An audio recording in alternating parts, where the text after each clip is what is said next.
I'm making for you a very special treat. This is my black bean brownies. This recipe is so good, and it was kind of altered off of a good friend of mine recipe. Just made it a little bit easier with using powdered cocoa and less pans or whatever, because I try to make things easy. However, her recipe is the bomb, but this is just an easier version maybe, and it's good too. And you start out by having some ground flax. I think this is where the fat is in this recipe, just the flax. And it's 1/4 of a cup.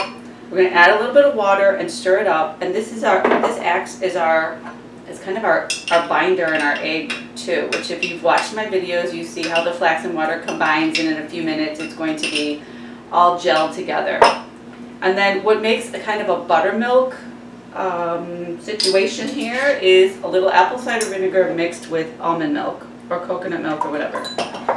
Or a little bit more in there. But when you start stirring up the milk and the apple cider vinegar, you might start to see little threads or just kind of, you know, the vinegar and the milk combining gives it some sort of a buttermilk kind of a situation. So that is going to also add to the creaminess and the goodness of these brownies. Then we have 1/4 or 1/2 cup of, I'm using whole wheat pastry flour. However, you could try the oat flour or a different gluten-free flour. I just haven't tried that yet, so I'm not going to do it today. And I'm sure it will work just as well. And then we have a teaspoon of baking powder and a little bit of salt. And you just set the dry ingredients aside. We're going to throw those in a minute. Okay, but I'm going to stir it up just to combine it. Okay, there are the dry ingredients. And you can do this whole recipe with your food processor. And I also make a wonderful creamy frosting for this brownie that you're going to love, made with avocado.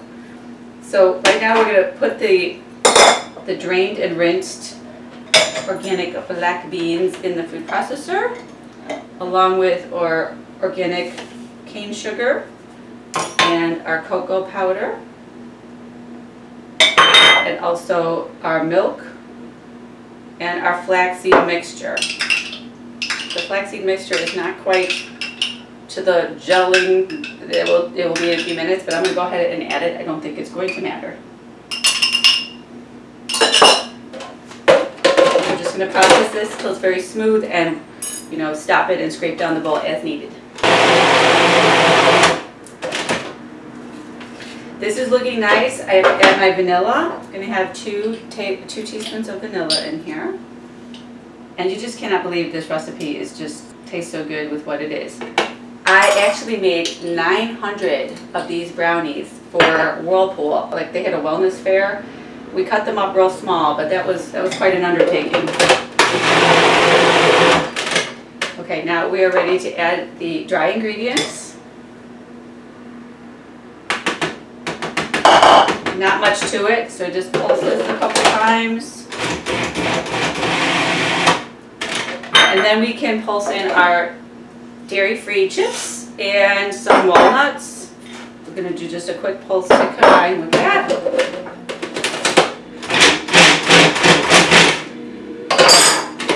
And we're done. So again, putting my finger down underneath the Cuisinart so that we don't have a blade fall into our pan. You can use an 8x8 pan, and you can also use, this pan's a little bit larger. I don't think it's going to matter. I think I made them in more of a 9x13 as well as an 8x8, and you'll just have a little different height of a brownie.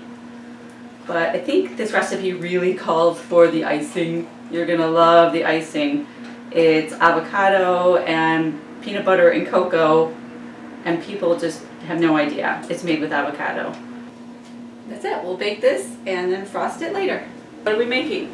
We're making the frosting, the creamy chocolate frosting.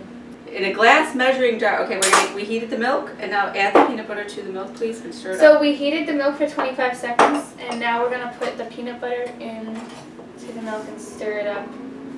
It's supposed to the peanut butter kind of dissolves in the milk. The trick to this recipe, the big trick, is finding a ripe avocado.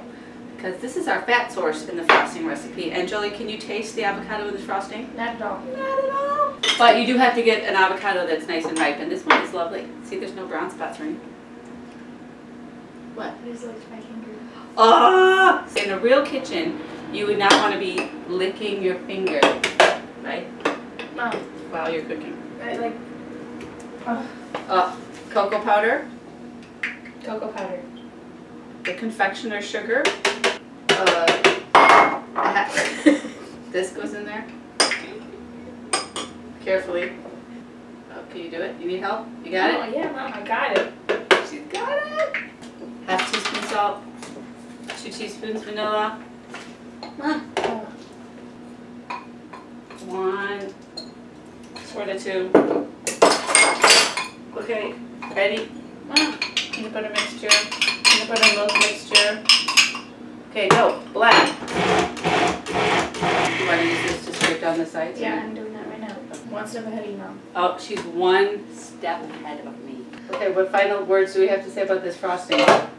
It's done. You have to keep blending it till it gets all creamy. Show the camera. What do you mean? This is creamy. I know, I'm just saying.